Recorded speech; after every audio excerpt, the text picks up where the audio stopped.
In a world of Tolkien-explained YouTube videos, supplementary books, expanded universes and wiki sites, it is easy for people to expect answers to everything. There can be no room for debate, mystery or nuance. If a question hasn't been answered by Tolkien in his books or letters, then we should apparently choose the best answer, or the most probable one. Many seem to forget or aren't aware of the fact that much of what we read with Tolkien's name at the top was published posthumously. Still, he didn't have everything worked out, which we can see for ourselves in the History of Middle-earth series or his published letters. What many of us call the Legendarium took decades, and contains countless revisions, versions, complications, and in my opinion, unanswerable questions. I'd argue that Tolkien's attention to detail as an author in this genre and world builder is second to none. But the Legendarium is not perfectly consistent, and that's okay. There are cracks, unfinished details and stories, and let's be honest with ourselves, there are errors. It would be miraculous if the Legendarium in all its complexity was perfect and consistent. This is fine if you are someone like me who views all of this as mythology, a work that was ongoing and one that will always be incomplete, a work that will be viewed in different ways as new readers are introduced year after year. But for others, it's frustrating, and the need to find answers or truth leads to the exclusion of certain texts to obtain some sort of canon, which is regrettable in my view.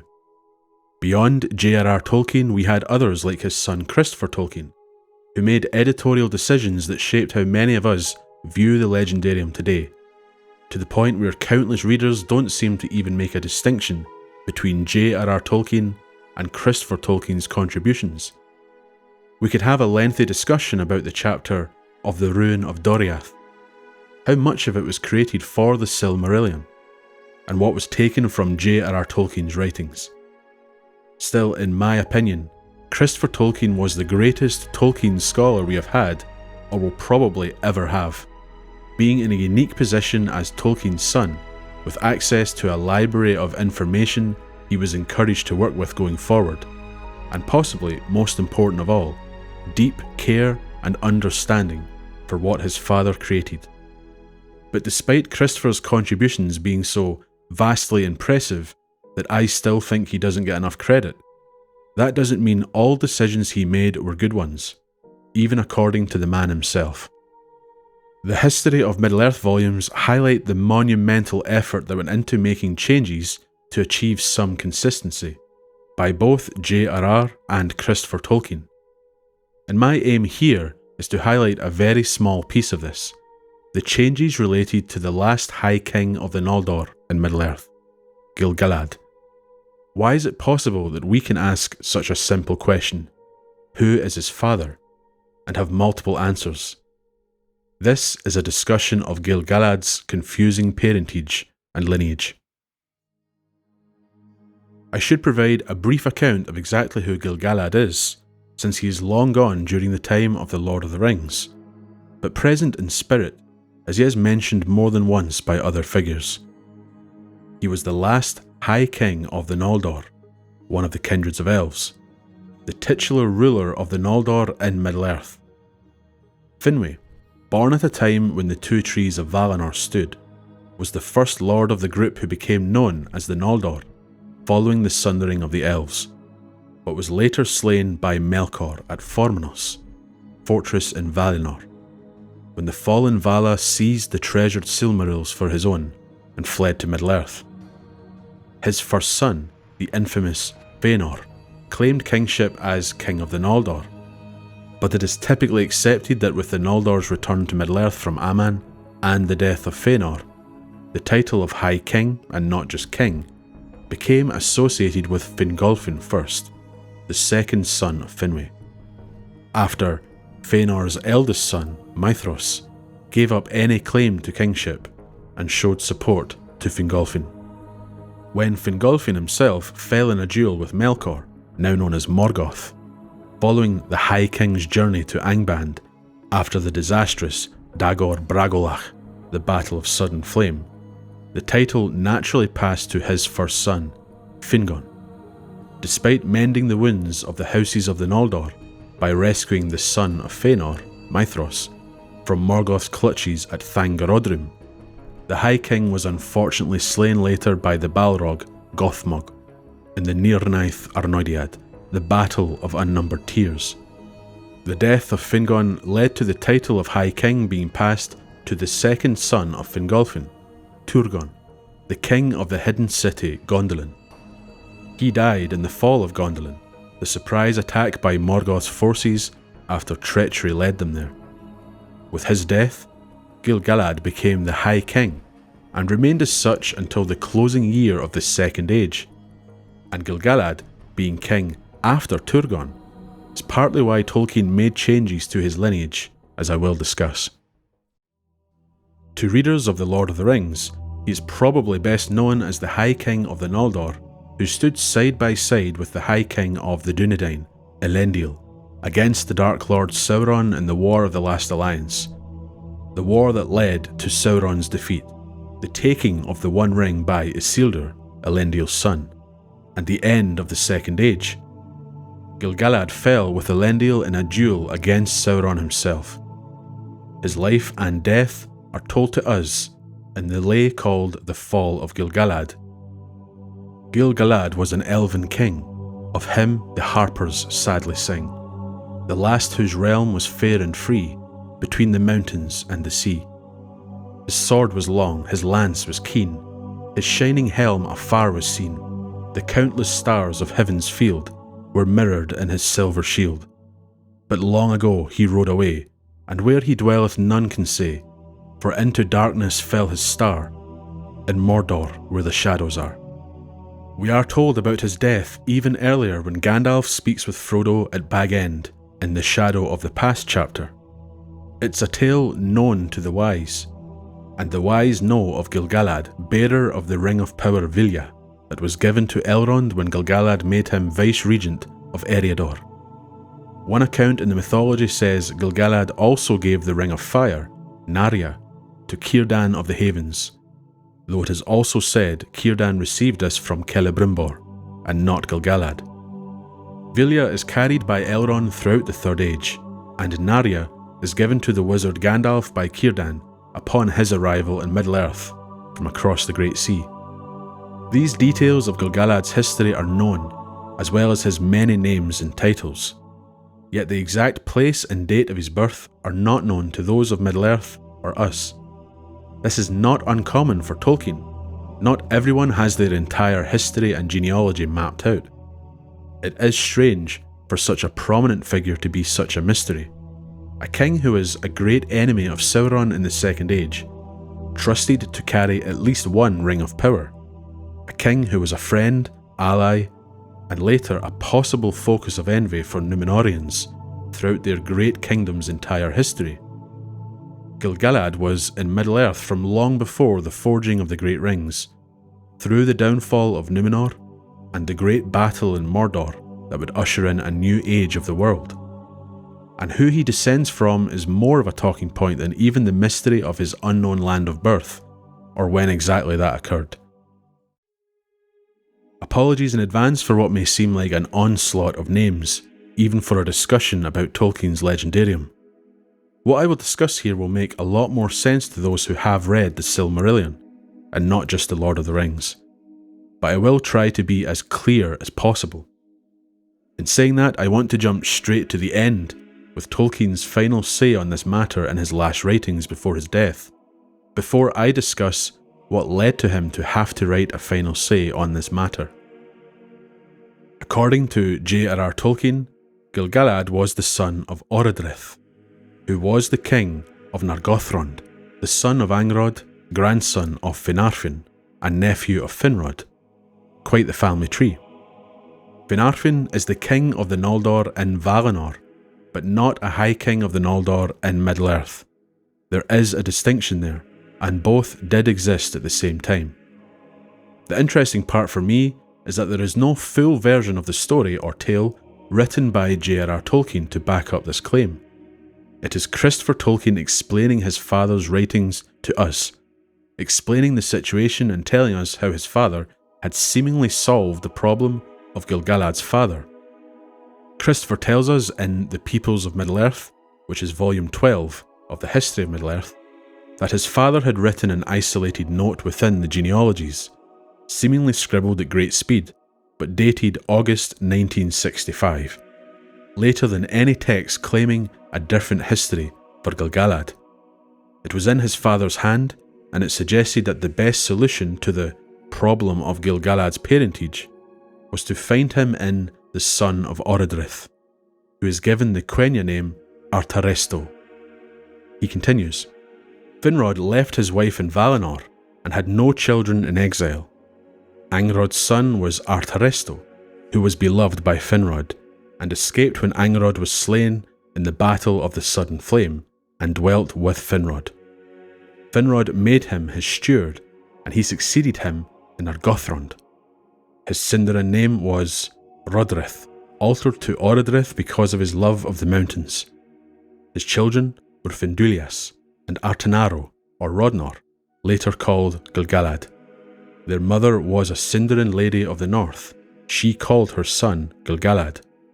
Rodnor, Gil-galad, escaped the sacking of Nargothrond and eventually came to Sirion's mouth and was king of the Noldor there. This seems simple enough, except the point about Finrod having a wife, which I will discuss in a bit. But if it's so easy, why is there even a debate or confusion in the first place? What exactly is the problem here that Tolkien had to solve? Well, like many things, Tolkien changed his thoughts on this matter through various stages of his writing, and this was a solution to problems created from earlier versions after introducing Gil-galad and changing the figures around him. And since this never made its way into the narrative in some version of the text, there are more complete revisions of the story we read in the Silmarillion and its earlier drafts that have Gil-galad being the son of Finrod or Fingon, or the descendant of Fëanor with an unknown father. For many people, it is hard to accept a note hidden away in a dense volume of the history of Middle-earth over what they can read in other texts, especially complete stories. But again, editorial decisions can explain that. Let's look at each possible history provided to us. If we go back to the earliest version of Gil-galad's history, he is said to be the descendant of the legendary maker of the Silmarils, the first son of Finwë, Fëanor, the figure we know as the father of the 7 sons who swore the dreadful oath alongside him, a rebel responsible for much of the hardships suffered by the Noldor. And it is said that in Beleriand there arose a king, who was of Númenórean race, and he was named Elendil, that is, elf friend, and he took counsel with the elves that remained in Middle-earth, and these abode then mostly in Beleriand, and he made a league with Gil-galad, the elf king, who was descended from Fëanor. This is taken from the History of Middle-earth Volume 5, The Lost Road and Other Writings. The publisher tells us that J.R.R. Tolkien reluctantly stopped working on the legendary tales of Valinor and the early history of Middle-earth. He began working on The Lord of the Rings at the end of 1937, and this volume of the History of Middle-earth completes the examination of what Tolkien had written before moving on to The Lord of the Rings. The text I have quoted is interesting because it is the very first mention of Gil-galad as a figure, one of many firsts, as Tolkien mentions the Last Alliance, Elendil, and Mordor for the first time. Even Sauron is fleshed out from the Lord of Werewolves character Thu, and in this second version of the Fall of Númenor, a new elf king, Gil-galad, descends from a legendary and infamous figure. But it would be a short-lived vision of Gil-galad's tale, as further developments of Númenor's downfall would have his lineage changed to accommodate the changes made to the elves of Lindon and the story of the Last Alliance, and a new kingdom, Gondor.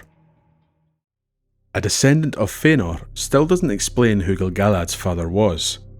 The complication here is if Gil-galad is a descendant of Fëanor, which son of Fëanor does he descend from? How does this tie in with the Oath of Fëanor and its consequences? And the line of Fëanor itself in the Second Age, following the loss of the Silmarils and the downfall of Fëanor's family and Morgoth. When Tolkien changed this in later versions of the Fall of Númenor, It led to some more confusion for readers today, since certain figures now involved in Gil-galad's ancestry have different names, or names used by other figures. Case in point, Gil-galad in a later version was found to be the son of Inglor Felagund. Those who recognise the name Felagund may associate that name with Finrod, and this is what the name Inglor was later changed to. However, Felagund at this time was the son of Finarfin, who at this stage of writing was called Finrod. I wasn't lying when I said it would be a bit confusing. Tolkien outlines the further development of the fall of Numenor in the same 5th volume of the History of Middle-earth, but that land where Luthien had dwelt remained, and it was called Lindon. A gulf of the sea came through it, and a gap was made in the mountains through which the river Lune flowed out. But in the land that was north and south of the gulf, the elves remained, and Gil-galad, son of Felagund, son of Finrod, was their king. And they made havens in the Gulf of Lune, whence any of their people, or any other of the elves that fled from the darkness and sorrow of Middle-earth, could sail into the true west, and return no more. This is where Tolkien started to complicate things. It's not just that some names are different, Inglor, Finrod, Felagund. Tolkien wasn't just making changes to Gil-galad, he was making changes to other characters too, in this case, Felagund, demonstrating to us that one character being altered can have a trickling effect on other characters in the Legendarium. The big change for Felagund was that he no longer had a wife. Meril was his original wife in the story, but now he fell in love with Amari, a figure who was left behind in Valinor when Finrod made his way to Middle-earth and became an exile. When Tolkien wrote Gil-galad as his son, Felagund was supposed to be married to Meril, who was in Middle-earth and was sent to the havens of the Falas. This change by Tolkien meant that if Finrod had no wife, then Finrod had no children. No children meant no Gil-galad, and he had to be placed somewhere else once again. Then in great sorrow, Fingon took the lordship of the house of Fingolfin, and the kingdom of the Noldor. But his young son, Gil-galad, he sent to the havens. Gil-galad became the son of Fingon, as found in the Grey Annals, and the description I shared followed text written after Fingolfin's fall at the hands of Morgoth at Angband. As I mentioned previously, Felagund falling in love with someone but being unable to wed them would mean no children would come of that relationship. But Tolkien managed to work this into the story of Felagund and his fate. He would swear an oath to Barahir, heir to the house of Beor and father to the legendary Beren. This oath would lead to Felagund's death in protecting Beren from a werewolf serving Sauron during the quest for the Silmaril in Tol in Gawarhoth. Earlier in the tale, Felagund spoke with his sister Galadriel and was asked why he had no wife. Foresight would come upon him and he would know in his heart that an oath would be sworn that must allow him the freedom to fulfill it and go into darkness. Nor shall anything of my realm endure that a son should inherit, were his words to her. This brings me to the history that most will be familiar with, Gil-galad being the son of Fingon in the Silmarillion. Any of you can pick up a copy of the Silmarillion and read the following. But some went aboard ship and escaped by sea, and among them was Arenion Gil-galad, the son of Fingon, whom his father had sent to the havens after the Dagor Bragolach. This is less to do with where to place Gil-galad in the genealogies, and more about the figure Orodrith, and his role in the stories of Beren and Túrin. Much like Galadriel, Gil-galad was quite a late addition to the Legendarium despite his importance. Late when compared to more established figures who had been around since even the earliest writings in the Fall of Gondolin. Gil-galad appears in the Silmarillion, a book edited and published after the death of J.R.R. Tolkien, as a child who had been sent to the Havens by different figures at different times, almost a consequence of other characters' stories and greater events playing out in Middle-earth at the time. He is a victim of the sprawling tapestry of a growing Legendarium. As I alluded to earlier, not everything in the Silmarillion is the work of J.R.R. Tolkien. The chapter I mentioned, of the Ruin of Doriath. was written by Christopher Tolkien with the aid of Guy Gavriel Kay due to its incomplete state. Kay was a fundamental influence on Christopher Tolkien in the effort to have the Silmarillion contain a narrative over it being a collection of manuscripts, notes and revisions. Something we see in the History of Middle-earth series and Unfinished Tales of Middle-earth and Numenor.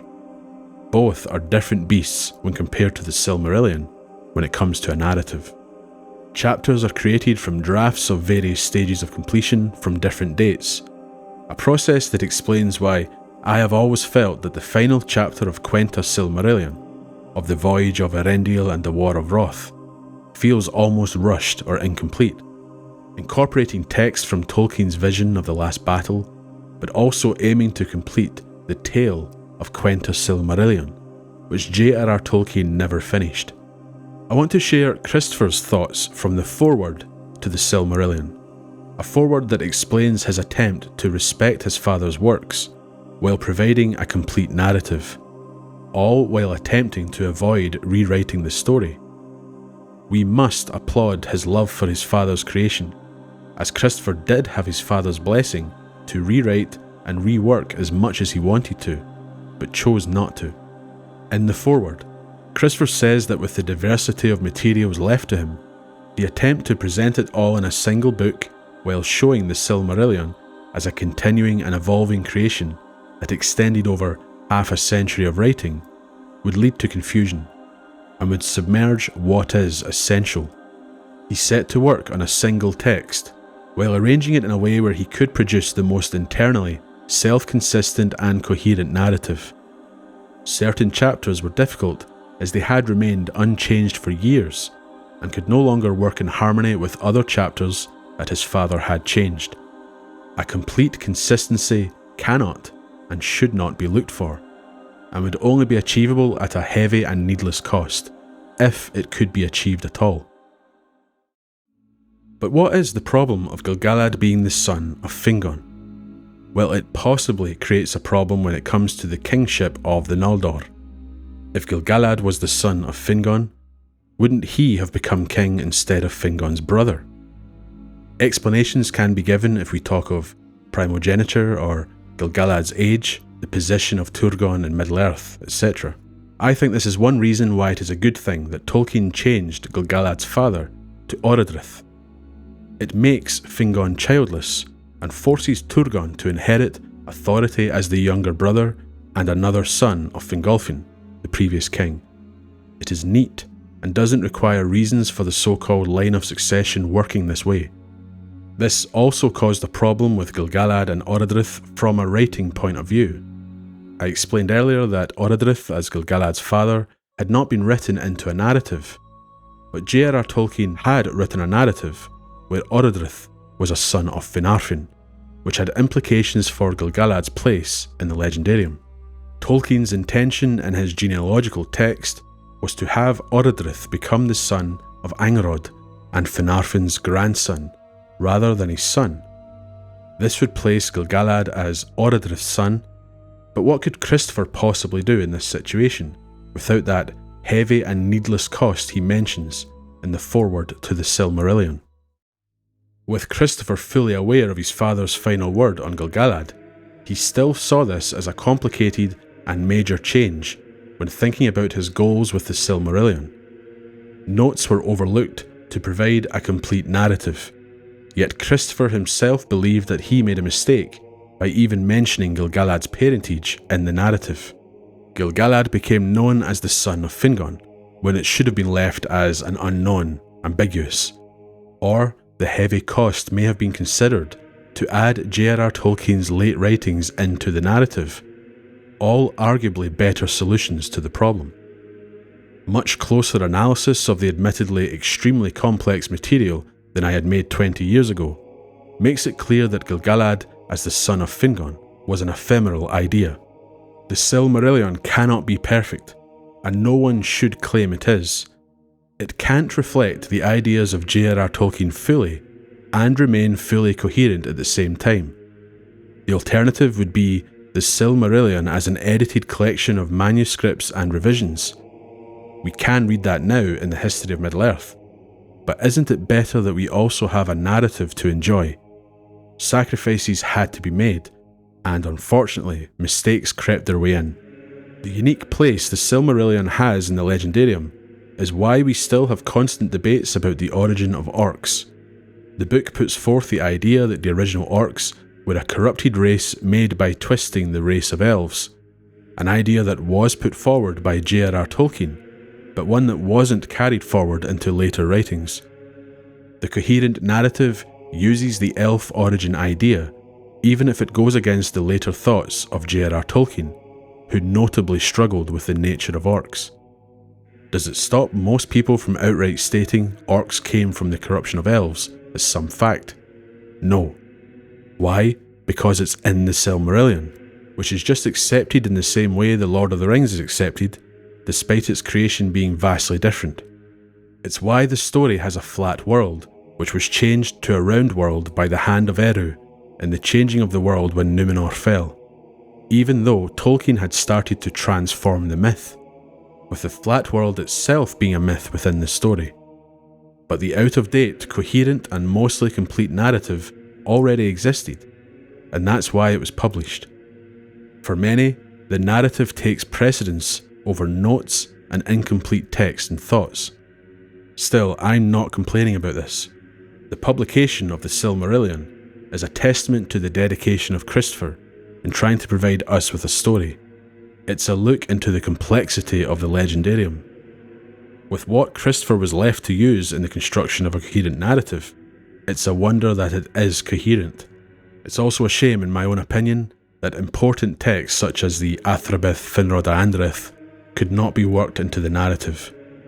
Some people speak heresy by describing what I think is one of Tolkien's greatest pieces of writing as not part of the canon, because Christopher Tolkien couldn't fit it into the Silmarillion. My message here is simple. Do not just blindly take the Silmarillion as gospel. Look at what was left out. Read the editorial decisions and explore the essays and stories found in Unfinished Tales and the history of Middle-earth. The Legendarium is far bigger than just The Hobbit, The Lord of the Rings and the Silmarillion. I can only summarise and say that according to the Silmarillion, Gil-galad is the son of Fingon, but Christopher Tolkien, its editor, states that this was an ephemeral idea that he regretted. We are left discussing and debating. Is Gil-galad the son of Fingon or Orodrith? Does it matter? Personally, based on Christopher's own words and the fascinating last writings of his father, I view Orodrith as Gil-galad's father, but would also welcome and accept it as a mystery. The possibility exists that J.R.R. Tolkien may have ended up changing his mind again. Who knows? But he believed he had solved the problem. I'm also more than happy for people to claim Fingon as the father, and no one is wrong for saying so if they are reading the Silmarillion. I put no stock in what is apparently canon or true when we have so many versions and traditions, as I like to call them. This is Tolkien's Legendarium, a mythology, a complex collection of writings and histories that took decades to create. Tolkien solved a problem of his own making, but the debate is unlikely to end. My final word on this is that Gil-galad's history is just one of many topics that can be discussed when we speak of the so-called canon of Middle-earth. The many viewpoints people have when reading Tolkien's works, what is considered to be true or the correct version, and what some choose to discard.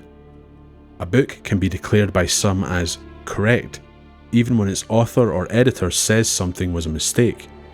It's a phenomenon almost unique to Tolkien, due to the way the Legendarium was constructed and developed during and after his life. A frustrating and fascinating topic, and Gil-galad's family tree is just one small example of the depth and complexity of Tolkien's Legendarium.